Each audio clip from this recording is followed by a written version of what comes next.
Better if I turn on my microphone. Hello. There you go.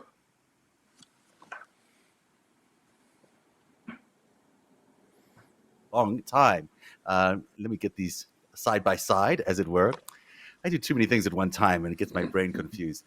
But it's great to have you here. You know, I wanted to have a conversation with you, Rick, because the world is feeling really unstable to me. It feels like we're teetering on the brink of a global conflict that is sort of unstoppable. It feels like we're entering a trade war that is terrifying and, absolutely meaningless to a large extent. And I think a lot of people that I speak to are just plainly scared about what's coming in the near future. It's not an easy time in the world. It reminds me of some pretty precarious times I've lived in South Africa and other places, where something bad is going to happen and then it does. So let me introduce you to everybody. Rick Petree is a good friend of the show and Narativ. He is a member of the Council on Foreign Relations. He is a huge business guy in the world of enterprise, of energy. If I'm not mistaken, let me pull it up here. You were, these are big names that you worked for. I can't even pronounce some of them, but I know they're big names because they got big initials. SG Warberg and Company, Ewing, is it Burmis and Company, Westwood Capital LLC are all in your resume.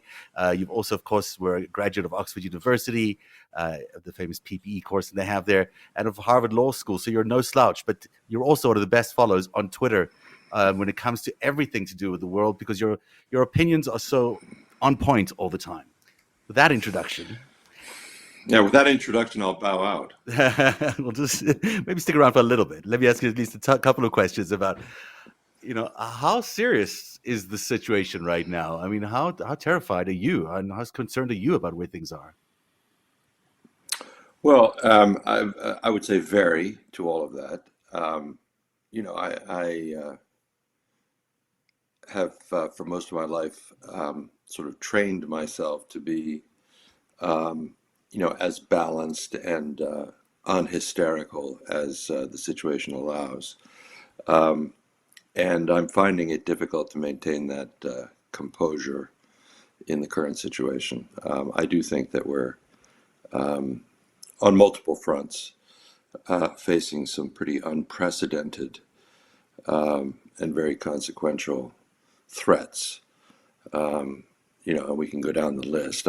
As an American in America, I'm very afraid of the speed at which we seem to be traveling, descending into a kind of post-democratic or anti-democratic regime that gives no credence or loyalty to, the Constitution and all the basic things about our shared powers form of government that all of us were trained up in.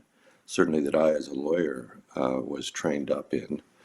And I think we're going to be facing even more tumultuous times in that regard. I don't trust the Trump administration, and I include in that not only Trump, but many of his helpers. I think that they appear to be, and I believe them to be, intent on really smashing and kind of irremediably damaging a form of government that stood us in good stead for 260 years.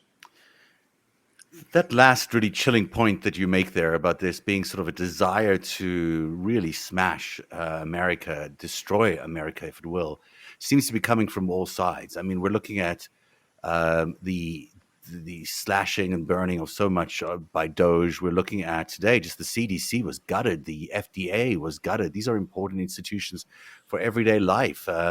Meals on Wheels was canceled. You're talking about the very key support that provides the capability of living for so many Americans just being stripped away piece by piece.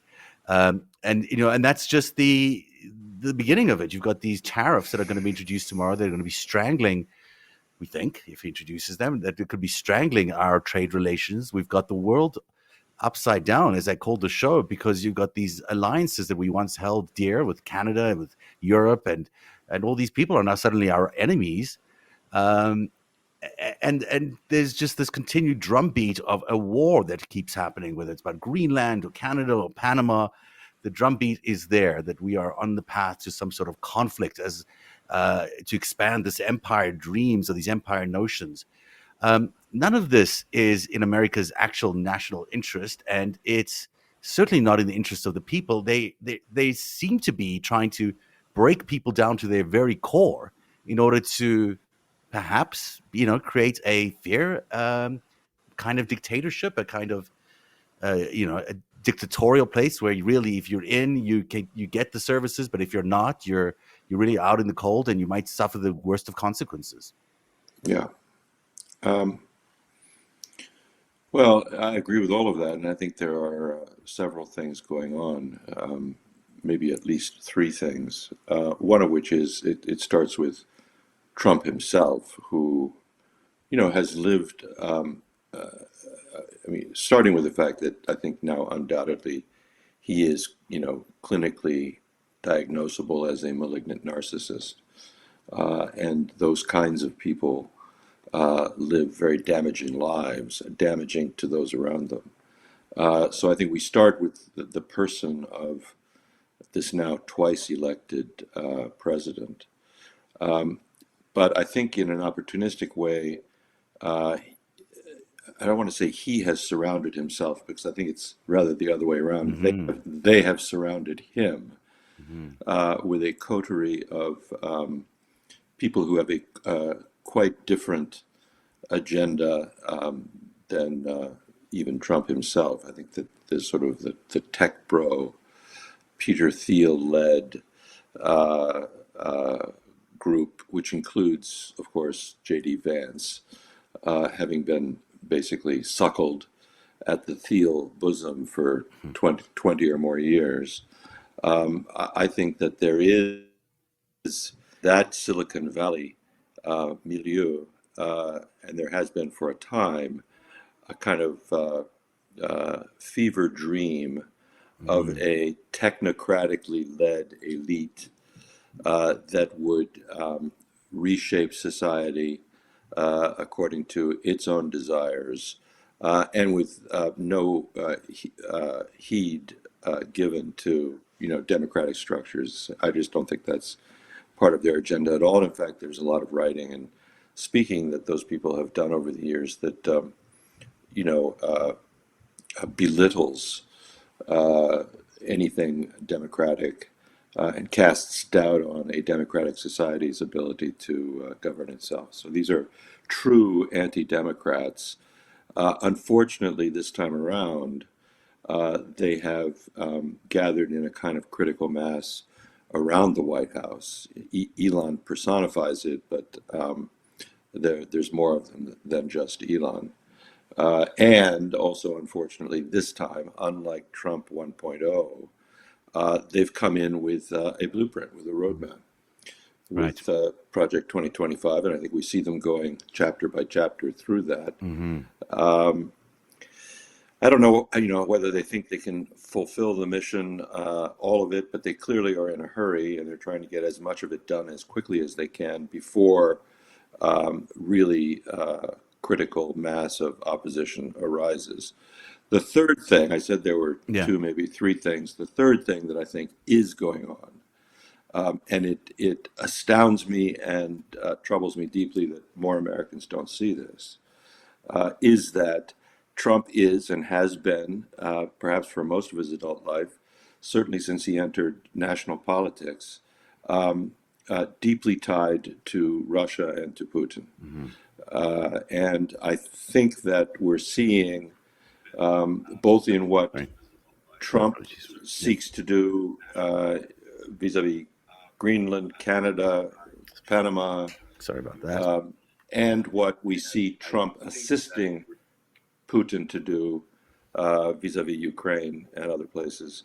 I think there is kind of a maybe tacit, maybe sub rosa division of the world that is in those two men's minds, and it puts us as Americans in a very unaccustomed place vis-a-vis Russia. I'm glad you mentioned Russia. You of course know that I'm fully behind you on that theory. It's not really a theory; it's just practical fact now. I think that you can't look at Donald Trump and say that he's not working in great coordination with Vladimir Putin. He just is. That's just the nature of the beast these days. And anyone who thinks otherwise is just lying to themselves. Do you think it's just Russia, or do you think it's I've always I know we've differed on this sometimes, but I've always argued that it's there's China certainly in the Russia orbit or vice versa, Saudi Arabia, UAE, those countries are still there in support of whatever this mission is, and we'll go back to what you're talking about, this technocratic mission. But is there do you support the idea that there is more than just Russia, that there is sort of this alliance of countries that is maybe not always working in step, but sometimes working in step to undermine democracy? Well, I think it's clearly the case. I think it would be hard to dispute it. By that, I don't mean that, there's a club and they get together and, have a secret handshake and, Mm-hmm. they're all acting according to some agreed script. But they read each other's, first of all, they understand each other's instincts and motives because they see mirrors of themselves in the other guys. So they get the game plan without it having to be spelled out for them. They understand that there's a compatibility of interests among them all. I would include in that, by the way, Erdogan of Turkey. Mm-hmm. And it's in all of their interests, clearly, to break down as thoroughly and completely as they can the democratic institutions and structures that are put in place to curb the dictatorial, authoritarian instincts of people like that. Closely related to utter disdain for democratic structures is, of course, the kleptocratic instinct. All of these guys, from Trump to Putin to Erdogan to MBS, they are all about amassing and holding and keeping, protecting personal wealth. Mm-hmm. Are you sensing, as I am, that this personal wealth thing is also tied to this notion of building empire, of building large, robust, 7 empires of the world sort of ideas, where the human being is just nothing but a tool for the growth of that empire, where the human being Sure. is just a vessel, just something you could throw it at a weapon if you need to, in the event that you want to find yourself in a war. Because the dehumanization of people that is happening around the world because of this assault on democracy is quite remarkable. And we're seeing it in the United States in a in a way that is profound. You got people who are legally in the United States being trafficked to El Salvador and put in a concentration camp over there without due process. We've had tourists, travelers from our NATO countries being turned away, or worse, also held in cells for 2 weeks without due process. We've having the assault on universities and on activists. There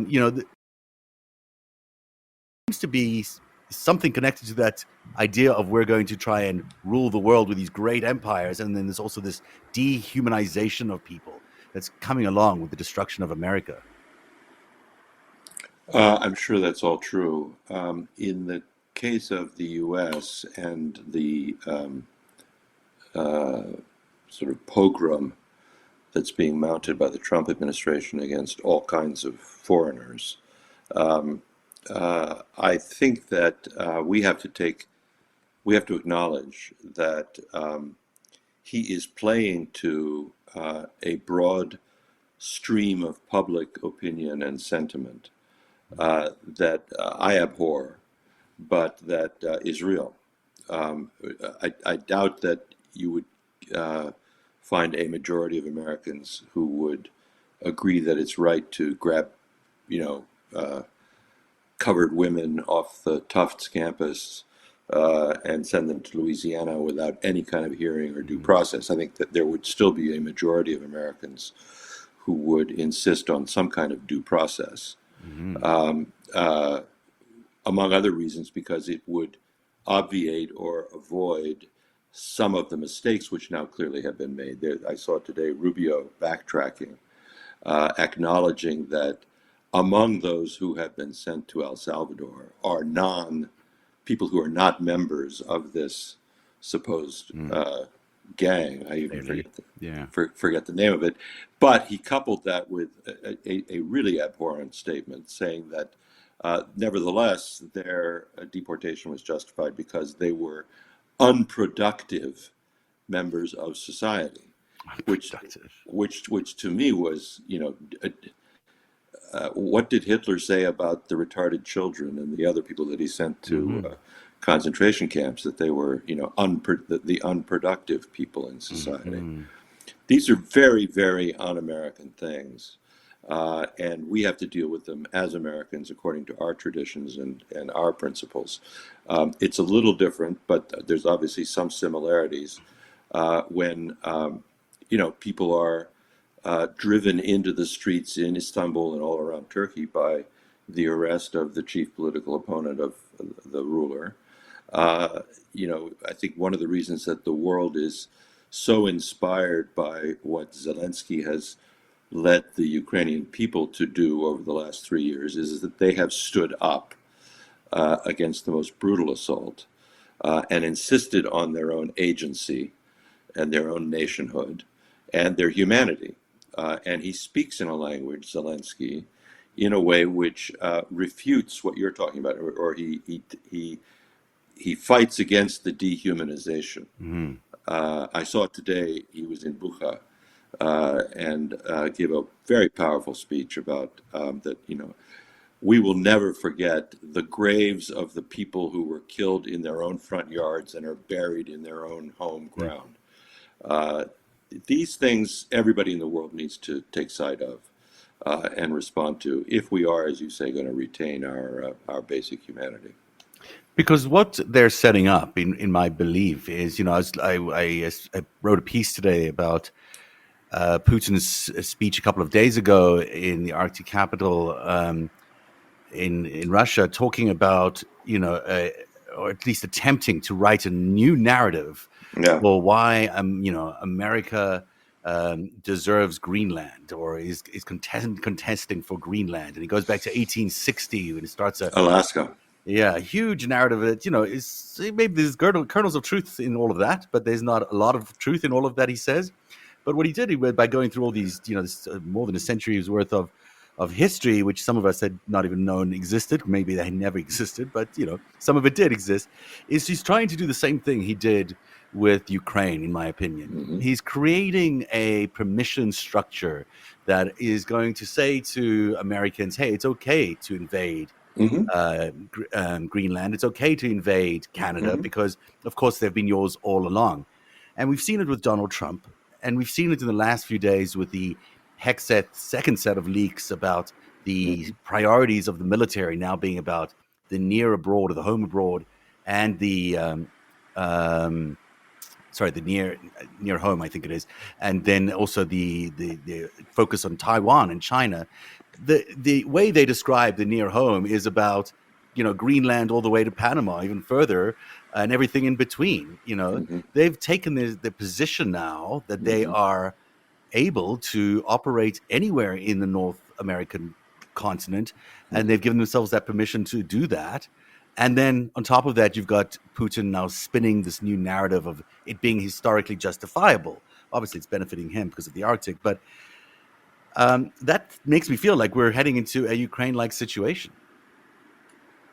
Yeah, well, I said at the top that I'm beginning to believe that there is some sort of implicit or understood arrangement between Putin and Trump for the division of the Mm, world in sort of the way that you're describing. mm,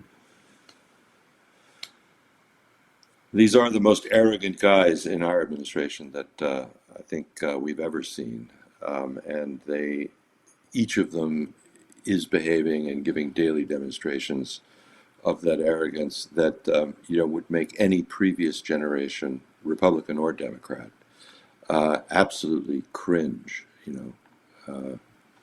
I grew up in a government family, mhm.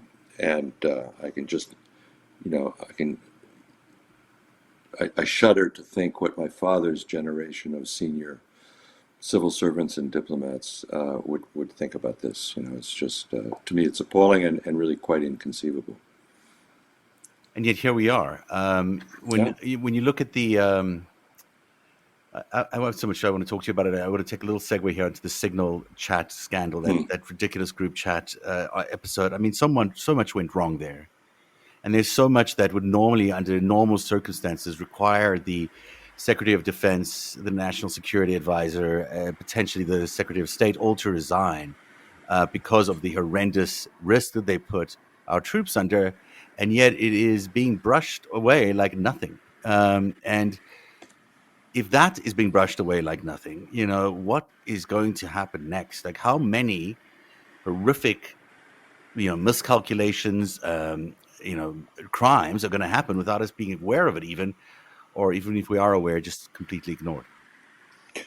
Um, well, first of all, I don't entirely agree that it's being brushed away. That this signal gate Mm, thing has been true, put to true. bed. I think it's still around and it may even grow.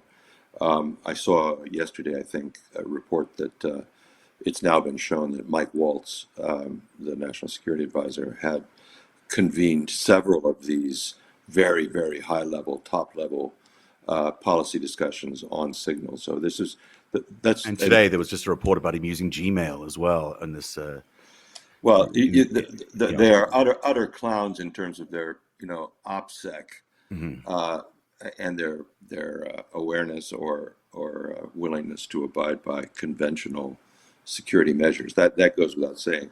I think the larger scandal here, and it's been noted, but not really, it hasn't really come to the fore as the focus of people's anger and objection, and that is that the use of Signal, Mhm. which clearly now has been shown to be sort of a pattern and to be systemic in the administration, is for a very specific purpose, which is to evade and circumvent the kind of scrutiny and record keeping Mhm. that attaches to official US government communications. They are purposely evading those controls and seeking to operate in the shadows. Mhm. And it reminded me at the very start of the first Trump administration, we were all shocked and appalled Mhm. to have it reported that Jared Kushner had been in conversation with the Russian ambassador in Washington about the use of secret Russian communications facilities Mhm. for Trump to be able to speak to Putin, not on US government channels, but on channels that the rest of us would never have access to. Hmm. And I think what this signal gate is about is simply the metastasizing or the systematization of that instinct to operate privately and in the dark. It does make me wonder what, how does he talk to Putin, Donald Trump? He's admitted to having all these various conversations that have happened outside of any other people around. There's no readouts coming out of these things. He's negotiating this sort of supposed ceasefire with Ukraine, with so deeply embedded into Putin's thinking because he's talking to him all the time. And this, the minerals deal, which is so suspect on many levels, it makes me wonder how much of control Putin really has over what Donald Trump does on a day-to-day basis and how much is going on in that White House. Yeah. Well, I have the same questions. I've always wondered by what, means they communicate. Mm-hmm. I mean, there are people who go back and forth. I'm sure that Steve Witkoff and General Kellogg, sit with Putin and then come back and obviously report to their boss. But I suspect that there are ways and means of their communicating that are not through even those channels. Yeah. I think Bibi Netanyahu, which we've spoken about many times in the past, has a hotline apparently to Putin in his home. Maybe there's something like that going on that we're not even aware of. Yeah, maybe. Let's talk a little bit about the Middle East. We'll come back because I got to talk about these other things. It's very depressing as a conversation, but things in the Middle East since last time we spoke have changed significantly, but not necessarily for the better. We're still seeing horrific humanitarian tragedy that's happening there. How do you see all of this tying in together? Is there a way out for Bibi through the Trump administration? Well, I thought where you were going to take us was the threatened war on Iran. I was going to go there, but a little depressed by the first part. So I was trying to see if we can lighten it up a little bit. if there is a way out for Bibi through Trump, it may be through a joint attack on Iran. Mm-hmm. Bibi has this is it would be totally consistent with everything he's ever wanted vis-a-vis Iran, and it comes at a moment of really quite extreme peril for Netanyahu. And in sort of wag the dog style, there's often nothing better to take a restive populace's attention off of the trouble you're in than to wage some war somewhere. Mm-hmm. We've seen Erdogan do it time and time again with the PKK and the Kurds. It just happens. People even say that part of Putin's motive for going after Ukraine was to distract his people from things that were not going well at home. So I'm quite worried, actually, about what I see in terms of U.S. deployments in the region. So these bombers that have been placed within an attack strike range of Diego Garcia. Yeah. Diego Garcia's had a big buildup. There's been a big arms dump into Qatar, apparently. The Saudis are now making some self-protective kind of statements saying that they would not countenance such a move against Iran. In other words, the subtext of which is, please, Iran, it's not us. Don't hit our oil fields. Yeah, and also saying that they won't allow the American planes to take off from their locations. But which I read actually as sort of additional confirmation that something's happening. Something's coming, and everybody's trying to distance themselves and get into a safe corner over it. Mm-hmm. Which is what? They're going to try to take out the regime through bombing, or are they just going to bomb just to make some statements? I don't think you change regimes by bombing, ever. But they will clearly try to further degrade the offensive capability of Iran. And Iran will respond? Of course. Yeah. In what way, do you think? Well, they I don't know exactly. I don't think they've got a nuclear weapon, so we don't have to worry about that quite yet. Mm-hmm. But they still have substantial ground forces. They can make life very difficult in Iraq, for example. They've got the Houthis still in Yemen. They can make some trouble in the Red Sea. And Straits of Hormuz. They might be able to strangle the world oil flow through Strait of Hormuz, which would have a global impact. They won't go down quietly, and we'll have to see who also comes to their aid. Why is there, you get the feeling that these guys have sat somewhere. Though you mentioned you don't believe that this is an actual secret club, but it does make I get a feeling that these guys did sit down and say, "Hey, give me these countries. You take this country. I'll let you do this. I'll let you do that. I won't intervene in this. Here's your grace period. Go crazy," because why inflame all these situations at the same time? I mean, why do you need to attack Iran right now? I mean, is there, is it Well, not? you, It's not you necessary. opened the show. You Mm, opened the show by saying that many people you talk to are feeling afraid mm, and uneasy and unsure. And I think that they have created an atmosphere or a moment in which nobody's sure of the points of the compass anymore. mhm, Which way is up, which way is down, what's coming around the corner. And it's in that kind of a moment that they have sort of maximum freedom of maneuver. mhm. Everybody's on their back heels. Everybody's feeling insecure and protective of their own little position. And opposition is still quite fragmented in many parts of the world. So from looking at it from their point of view, if I were sitting in their chair behind their desk, this is probably as good a moment as they're ever going to have to try to really, you know, overturn the chessboard. Mhm.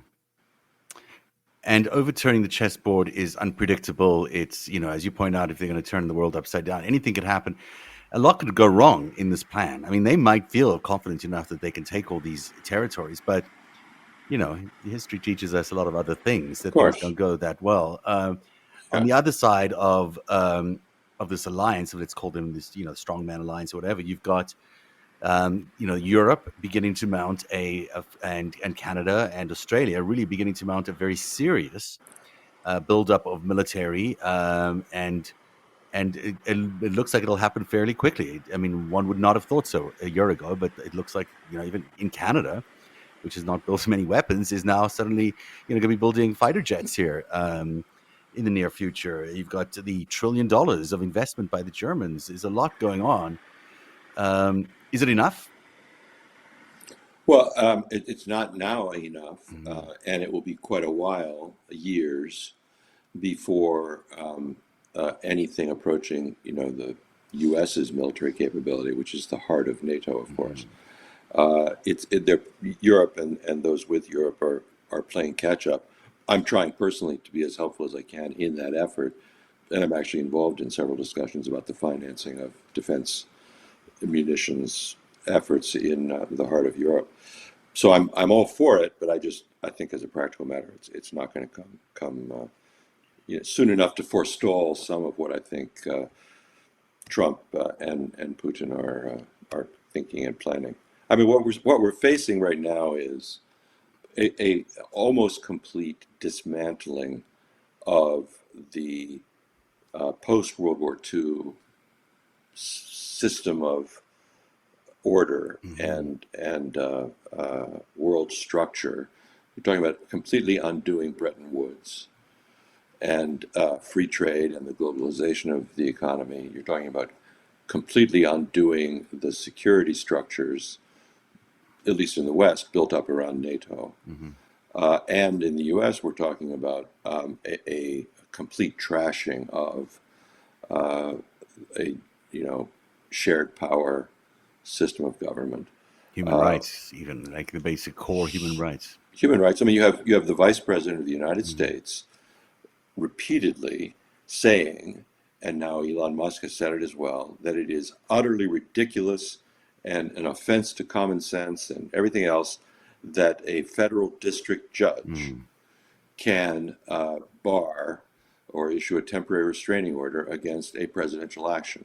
Mhm. And Vance stood in Greenland and Mhm. said, quote, "We cannot ignore the president's desires. Mhm.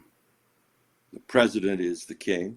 Mhm. What the president wants, no one should be able to stand in the way of."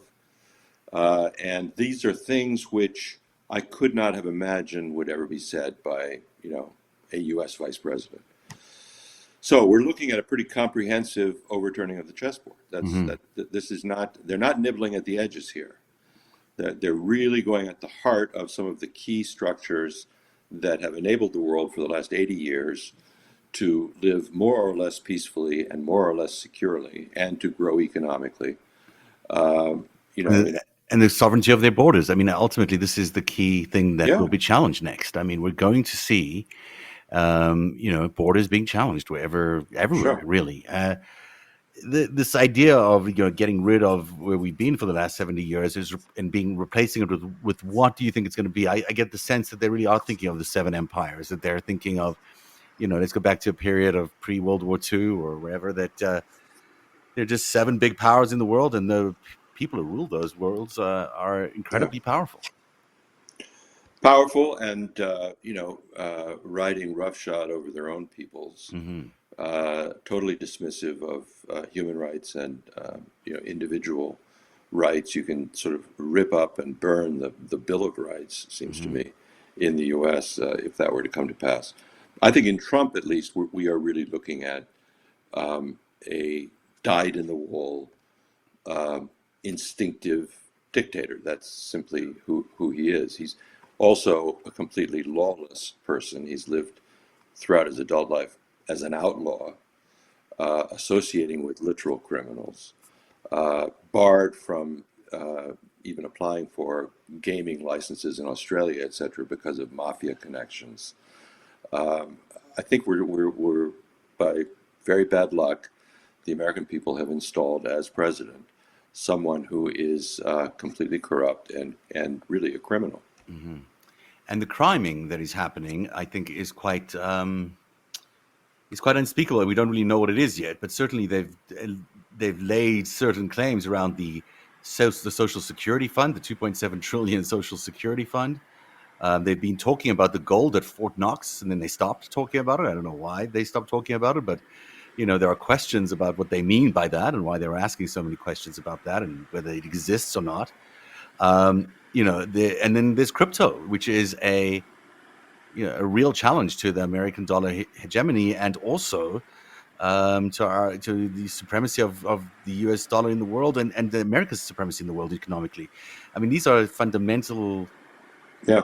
things that are going to enrich them very much. It clearly, if they can privatize Social Security, if they can make crypto happen in the way they want, they'll be super, super rich, and they'll be part of this very small group of people who are Hmm. super wealthy.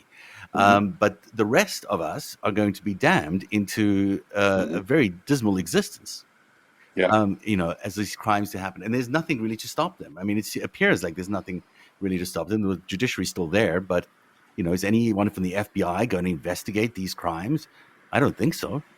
Well, evidently not. At least Mm-hmm. under Pam Bondi, Mm-hmm. the Department of Justice doesn't appear to be anything more than sort of the enforcement arm of a dictatorial regime, I'm afraid. And so we're left with this idea of either we submit to this sort of technocratic, as you mentioned earlier, which is this weird philosophy, weird ideology, I guess, from the 1930s, 40s, that North America should be one whole technocratic state, stretching from Greenland all the way down to in lots of parts of South America, I think, but only really North America was their goal at the time. Um, this is sort of where they're heading, into a world where there's not real democracy. They've got people who are technically able to do things, and those people will be the ones who can make decisions. Machines will basically help them along, but the human being and our rights matter not very much. And the same thing with the borders that exist in North America. It looks to me like they're Hmm. willing to do away with those, or at least try to. This is a completely different scenario for all Americans. And so we're all faced with this kind of difficult situation right now where we have to decide whether we can countenance that. And, you Yeah. know, the answer for most people is going to be maybe, actually. I think a lot of people say, well, let's try it. But a lot of the reality of it is people are going to need to, if they want to stop it, they need to go down to the streets to stop it. I don't think that Hmm. and I've looked at this in a million ways. In my personal opinion, I don't see how this stops unless there are some protests demanding that this Right. stop. No, I quite agree. Um, Americans have been slow to react in that way this time.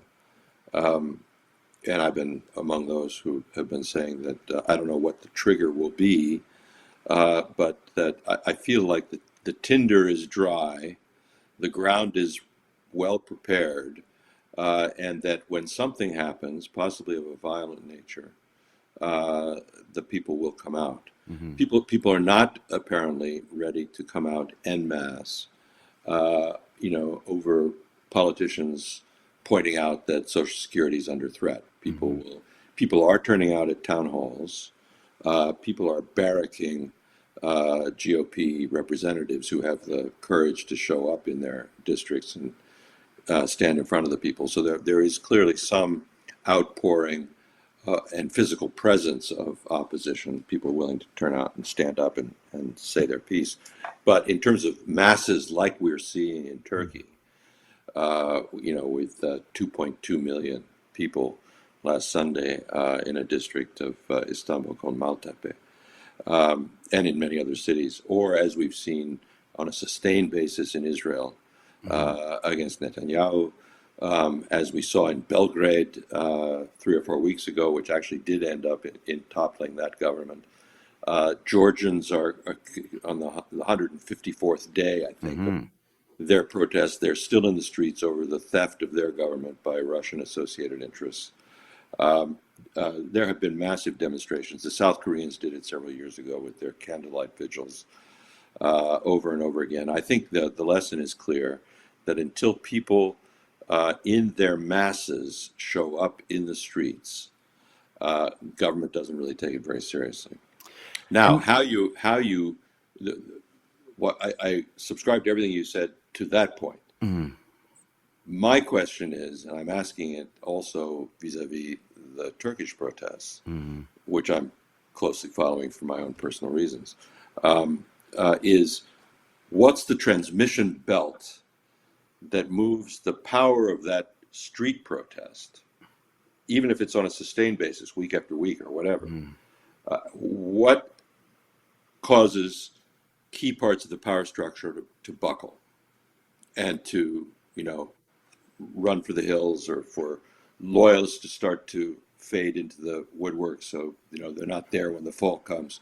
Something beyond mere protest has to happen. mhm. And one of the things that's been most dismaying to me about our situation in the United States is that it continues to be the case, and has been the case since Trump came on the scene, that there are no independent figures in his party who appear to have the courage personally or the political ability in terms of their support independent of him to stand up to him. There were 3 Republican senators who went to Richard Nixon Mhm. in the midst of Watergate and told him that it was time for him to go. And he did, because with them saying it to him, he knew the jig was up. Mhm. He was going to be indicted and he was going to be impeached. Mhm. And they told him they didn't have the votes to forestall the impeachment. We do not have that now, because we have a party on the GOP side which has been completely captured Mhm. by Trump. It appears that we don't have that. I mean, there must be people inside that party that are concerned. I'll tell you what I think might be one of the things that I'm quite positive on. Is it seems to me that all the stuff around Signalgate and Elon Musk's visit to the Pentagon, and even these continued leaks we're seeing in Signalgate, makes me feel like the Pentagon is not in Trump's orbit quite yet. I think that they are putting up quite a resistance internally, which is why we're seeing all these leaks and all these situations. I mean, these are not the kind of things you allow your Secretary of Defense or National Security Advisor to do under normal circumstances. You'd be quite cautious about letting them walk into a mistake like that. So, to me, the series of messages or signals coming from the Pentagon is that the military is not there. So, that is a very weakening and reality, I think, for Donald Trump. If he's just standing out there on his own, hoping that Putin's going to come help him or Xi's going to come help him. Well, that's a long shot. Um, so I think that's a big deal. But I agree with you. I think that the GOP has been remarkably, captured, as you say, and that the Democrats are being, I hate to say it, but not very effective. Maybe Cory Booker is the exception today, but I'm yet to see someone stand up to Donald Trump in a way that makes them look like they really are interested in taking him down. Uh, I I don't know whether I agree with that. I mean, the Democrats are in a difficult position, not controlling any branch of the government. Uh, the most recent nominee of the party is discredited, or at least to the extent that she doesn't feel able to, pretend to lead the party. Mm-hmm. So the party is leaderless for all practical purposes at the moment.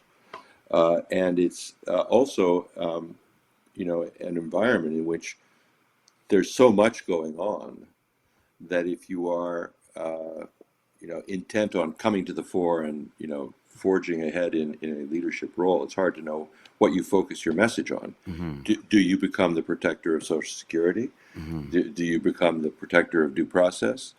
Do you become the protector of international alliances and, the sanctity of borders? I mean, there's just so much that, and if you stand up and talk about all of them at once, your message is diffused. Well, you become the defender of democracy. I mean, that's what Biden did. It's quite successfully, I think, and to a much maligned term there. But at the end, he initially and certainly throughout most of the term acted on this notion of being a defender of democracy, which was a sweet spot for America and still is. I think that we're seeing that battle line being drawn right there, and people's very human rights are being taken away. Their ability to vote are being challenged now. These new executive orders that challenge, who can vote. These are so fundamental. The fact that we're going to send, our troops into battle against our allies without any, it seems like, real authority from the Congress. We're going to do things that are completely against the Constitution. Not to mention that we are, basically anointing a king. I mean, these are fundamentally not what America is and always has been. And if there's one thing the Constitution is pretty good at, is saying, if you don't like your government, you can get rid of them. And so, it's not easy, obviously, and it's not something anyone wants to rush into. But the writing's on the wall. There's 4 years now of nothing, but degrading more of our humanity and making it harder to turn this dictatorship around. So you have to steel yourself and defend democracy, because that is what we have, and that's the only thing we have to bequeath to our children and the next generations. And imagine a world without America. Imagine a world without a democracy. Imagine a world without people being allowed to speak their mind or think independently or going to schools in the way that we've had, being told what you have to do in your life every single day and what your work is going to be and what you're allowed to say and what you're not allowed to say, and completely taking away the human spirit. I mean, this is what we're talking about. We're not talking about, or just a change of leadership or an occupation. We're talking about a major, significant re-architecting of our entire existence, where we're beholden to individuals that are not elected, that are just people who've taken power. I mean, it's not something we can countenance, really. I don't think.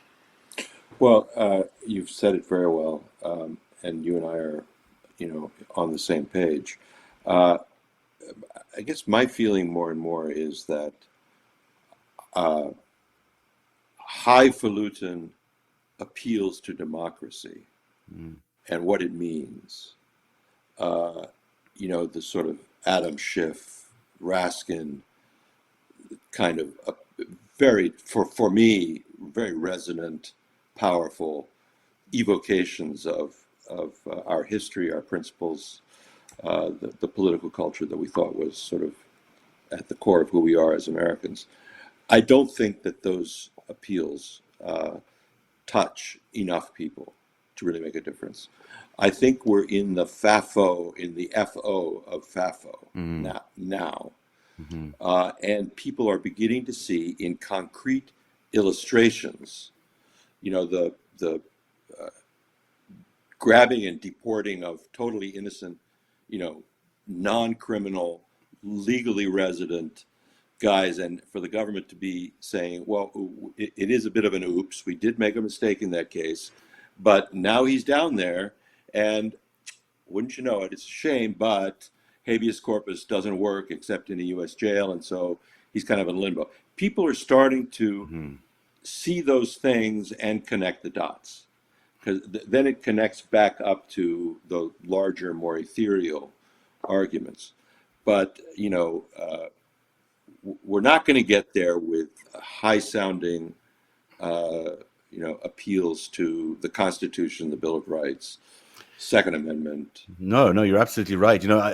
I come at this, as you know, from having grown up in the horrific South African apartheid system and knowing exactly what it looks like to have Yeah. your rights taken away, and seeing people disappeared off the streets, and living in a kind of quasi reality that isn't true, and being told things that are lies every day that you're told to believe, a complete censorship, complete you're living in a lie while your neighbors and friends might be dying, in secret prisons or in townships in ways that you don't even understand. I was feared, just growing up and being recruited into the South African army, because at 18, there you were facing conscription, and having to go and fight for the apartheid regime in all their ridiculous endeavors around Southern Africa was it's terrifying for me as someone who cares about those things. And ultimately, people see it because we've lived in so much luxury for so in America, but the truth is here. I mean, the reality of it is those days of being conscripted into an army to go fight a war, believe in that you doesn't help you, is never going to support anyone's freedom or liberty around the world, but it's just going to be about of land or king. I mean, this is where we're heading. You could be forced to lose your life. Every mother of every son who may be of army serving age is going to be facing this problem of sending their kids away to a war that they may die in, for no good reason. That there'll be the Russians in that war. There won't be the Mm-hmm. Ukrainians in the war where you can actually believe in it. There'll be the Russians that turn into the meat grinder. That is where America is heading, and it's not. I mean, I'm trying to alarm anyone. Of course, it is alarming, but it's happening and it's here, and people need to understand what that looks like. Yeah. It's in every way horrific. So, I know I'm waxing lyrical, but you know where I'm getting at. Yeah. This is a moment, and this weekend on April 5th, there are protests around the country. I think they're going to be significant, and I think they're going to be bigger than we realize. I hope they are, because I think Americans need to get out. And although they have to do it very peacefully and carefully and safely, and there will be lots of attempts to make it otherwise, but I still think Americans who are at their core really believe in this project, believe in the democracy project. I think are gonna show up in their I hope many so. many many thousands. I hope so. I join you in hoping and calling for people to do that. Do you have any other thoughts about how we can dissuade Russia, particularly Putin? Is there a way to still weaken Putin? Is there a way still to weaken Xi, or to get them into a different mindset? Is there a way to do that? Uh, I think Putin and Xi are quite different cases. Mm-hmm. Uh, the sort of irony or tragedy of Trump, riding to the rescue of Putin and trying to, negotiate some kind of a peace deal, is that uh, Putin's really, on his heels, in Mm-hmm. my view, militarily.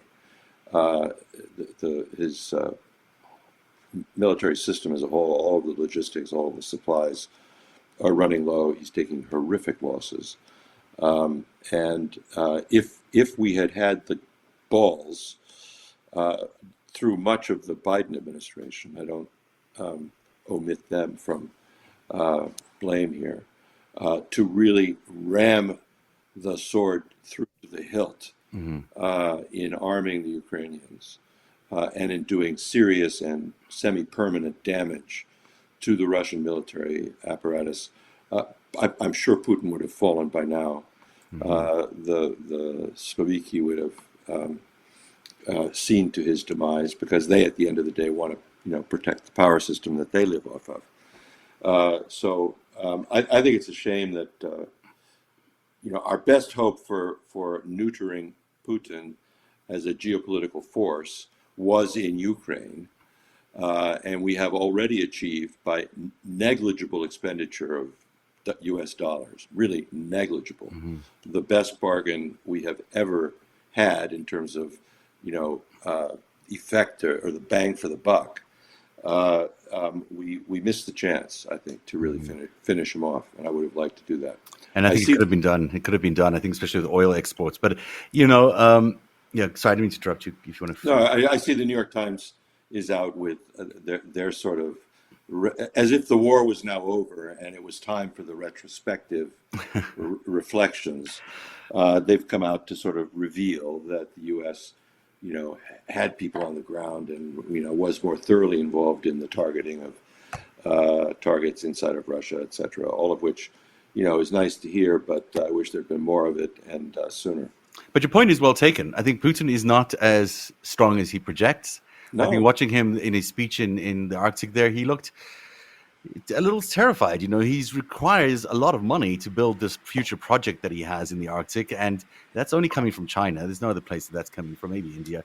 And so, he's still trying to play the big game, but he's really being weakened dramatically. I mean, there was his limo exploded the other day. I mean, there's all sorts of things that are saying that they're coming for him. And I agree with you that if it's just Trump and Putin, those are two paper tigers, really, at the end of the day, and they could easily be taken down if the will is there, and that'll be the big question. Yeah. Rick Petree, thanks very much for being on the show with me. I missed having conversation with you so much, and I'm so glad we finally had a chance to do this. It's been so much fun. You've lifted my spirit. We've kicked up our heels. It's a party here all the time. I mean, it is we are in dark times, but we should keep smiling and keep figuring our way out of this. I think there is a way. I hope there's a way.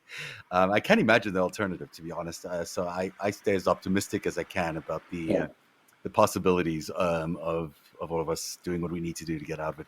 Rick, is there anything you want to mention to people? Everyone should follow your Twitter account or X account, because it is amongst the best in the world. I keep telling you should join Substack, but I won't force you to do that, because who knows, it's another social media account. But X is it's at Rick Petree, Petree. I apologize if I spelled it wrong on one of those lines. You did it, right. And I thank you very much for being here. I hope we can do this again. I really appreciate your time. It's a pleasure. It's a pleasure. Thanks so much. That's Rick Petree joining us on Narativ tonight. Have a good night, everybody. Take care.